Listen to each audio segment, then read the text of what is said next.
Good morning everyone. मैं doctor Jyoti Acharya, department of business administration.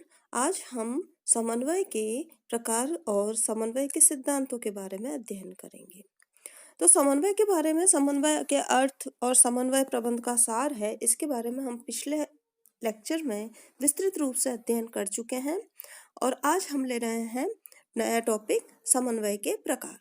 तो समन्वय के प्रकार को हम कई भागों में विभाजित करके अध्ययन करेंगे।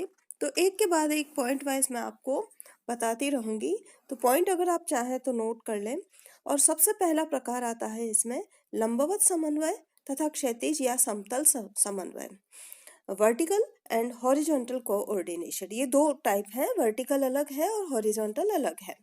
तो लंबवत समन्वय तब कहा जाता है जबकि समन्वय संगठन के उच्च पदाधिकारियों यानी हायर अथॉरिटी से अधीनस्थों के बीच में किया गया हो, यानी कि हायर अथॉरिटी से सबऑर्डिनेट्स के बीच में किया गया हो। तो ऐसा समन्वय क्या कहलाता है? लंबवत समन्वय या वर्टिकल कोऑर्डिनेशन कहलाता है। उच्च पदाधिकारियों का यह कर्तव्य है कि संगठन के नीचे के स्तरों पर समन्वय स्थापित करें। अब नेक्स्ट दूसरा इसी में है, मतलब दो ही भाग, एक जो पॉइंट है उसमें हमने दो वापस से सब पॉइंट्स लिए हैं। तो फर्स्ट लिया हमने वर्टिकल और अब हम ले रहे हैं horizontal.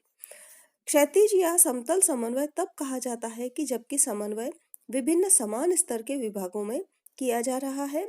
For example production, sales, finance, employ department में समन्वय स्थापित किया जाता है, तो इसे क्षैतिज समन्वय के नाम से जाना जाता है। मतलब ये समतल डिपार्टमेंट है, सब एक जैसे डिपार्टमेंट है इसलिए। अब सेकंड हम लेते हैं कार्यविधिक तथा सारवान समन्वय, प्रोसीड्यूरल एंड सब्सटेंटिव कोऑर्डिनेशन। सबसे पहले हम लेते हैं कार्यविधिक समन्वय। समन्वय कार्यविधिक तथा सारवान किसी भी प्रकार का हो सकता है। कार्यविधिक समन्वय व्यक्ति के अधिकार एवं कार्यक्षेत्र को स्पष्ट करता है तथा संगठन के दूसरे व्यक्तियों के साथ संबंधों का निर्धारण करता है। दूसरी ओर सारवान समन्वय संस्था की क्रियाओं से संतोष प्राप्त करने के लिए किया जाता है। एक एग्जाम्पल लेते हैं हम, जैसे एक स्वचालन यंत्र यानी ऑटोमेटिक मशीन निर्माण करने वाली संस्था के लिए संगठन का चार्ट कार्यविधिक समन्वय है, जबकि एक कार के इंजन का चित्र एक सारवान समन्वय है। नेक्स्ट थर्ड पॉइंट है आंतरिक एवं बाह्य समन्वय, इंटरनल एंड एक्सटर्नल कोऑर्डिनेशन। समन्वय को आंतरिक एवं बाह्य दो भागों में बांटा जा सकता है। जब संस्था के विभागों, उपविभागों तथा खंडों के बीच समन्वय स्थापित किया जाता है तो इसे आंतरिक समन्वय कहते हैं। और आंतरिक समन्वय लंबवत तथा क्षैतिज दोनों ही प्रकार का हो सकता है। बाह्य समन्वय से आशय संस्था तथा बाह्य पक्षों के बीच समन्वय से है। आधुनिक युग में कोई भी व्यावसायिक संस्था बाह्य पक्षों को भूल नहीं सकती। आजकल व्यवसाय सरकार की क्रियाओं, तकनीकी परिवर्तनों तथा प्रतिस्पर्धात्मक स्थिति से प्रभावित है। इसके अतिरिक्त व्यवसाय को अपने ग्राहकों, सामान्य जनता, स्वामियों, अंशधारियों तथा कर्मचारियों व उनके संघों के बीच समन्वय स्थापित करना आवश्यक होता है। इतना ही नहीं, एक संस्था को विश्व की अन्य व्यावसायिक संस्थाओं के साथ भी समन्वय करना पड़ता है। यह सब बाह्य समन्वय ही है। तो इस प्रकार आंतरिक और बाह्य समन्वय दो भागों में समन्वय को बांटा जा सकता है। तो कुल मिलाकर के हमने यहाँ पर कितने टाइप का अध्ययन किया? लंबवत और समतल समन्वय, वर्टिकल एंड हॉरिजॉन्टल कोऑर्डिनेशन, कार्यविधिक तथा सारवान समन्वय, procedural and substantive coordination, internal and external coordination, आंतरिक एवं बाह्य समन्वय। अब नेक्स्ट टॉपिक जो हमारा है वो है प्रिंसिपल्स ऑफ कोऑर्डिनेशन, समन्वय के सिद्धांत। कौन कौन से सिद्धांत होते हैं उसके बारे में हम अध्ययन करेंगे।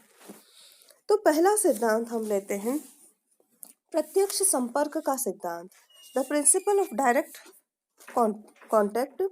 प्रथम एवं मुख्य समन्वय का सिद्धांत यह है कि समन्वय उत्तरदायी व्यक्तियों के प्रत्यक्ष संपर्क से किया जाना चाहिए। विचारों, आदर्शों, उद्देश्यों एवं लक्ष्यों का प्रत्यक्ष संपर्क द्वारा भली प्रकार आदान प्रदान किया जा सकता है। प्रत्यक्ष क्षैतिज संबंधों तथा प्रत्यक्ष व्यक्तिगत संदेश वाहन से समन्वय करना और भी आसान हो जाता है। सेकंड आता है प्रारंभिक स्थिति में समन्वय, कोऑर्डिनेशन इन अर्ली स्टेजेस। समन्वय का दूसरा सिद्धांत यह बताता है कि समन्वय नियोजन एवं नीति निर्धारण करते समय ही प्रारंभ कर लिया जाना चाहिए। यदि कार्यों के निष्पादन के पूर्व ही कार्य करने वालों से परामर्श कर लिया जाए और कार्यों के संबंध में कर्मचारियों के विचार प्राप्त कर लिए जाए तो समन्वय करना और भी सरल हो जाता है। इस सिद्धांत के पालन हेतु मिस फॉलेट का यह सुझाव था कि संस्था के विभागाध्यक्षों में क्षैतिज संबंध हॉरिजॉन्टल रिलेशनशिप होने चाहिए। नेक्स्ट थर्ड पॉइंट है पारस्परिक संबंध का सिद्धांत, the principle of reciprocal relationship. समन्वय का यह सिद्धांत यह बताता है कि किसी स्थिति विशेष में प्रत्येक तत्व एक दूसरे से संबंधित होता है।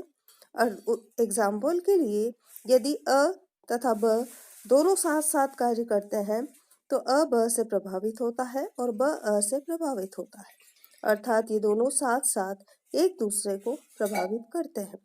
इसके अतिरिक्त अपने साथ कार्य करने वाले सभी व्यक्तियों से वे स्वयं प्रभावित होते हैं तथा उन्हें प्रभावित भी करते हैं। इस प्रकार एक संस्था के सभी तत्वों में पारस्परिक समन्वय होता है और एक दूसरे को प्रभावित करते हैं। नेक्स्ट है सतत प्रक्रिया का सिद्धांत, the principle of continuous process. समन्वय का चतुर्थ सिद्धांत यह बताता है कि समन्वय एक सतत प्रक्रिया है, यानी कि संस्था में समन्वय का कार्य सदैव चलता ही रहना चाहिए। नेक्स्ट है गतिशीलता का सिद्धांत, प्रिंसिपल ऑफ डायनामिज्म। आधुनिक गत्यात्मक व्यवस्था में समन्वय की गतिशीलता के सिद्धांत का महत्वपूर्ण स्थान है।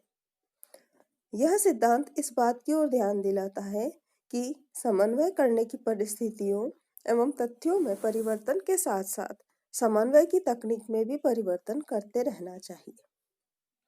नेक्स्ट जो प्रिंसिपल है वो है समयबद्धता का सिद्धांत, प्रिंसिपल ऑफ टाइमिंग। यह सिद्धांत इस बात की ओर संकेत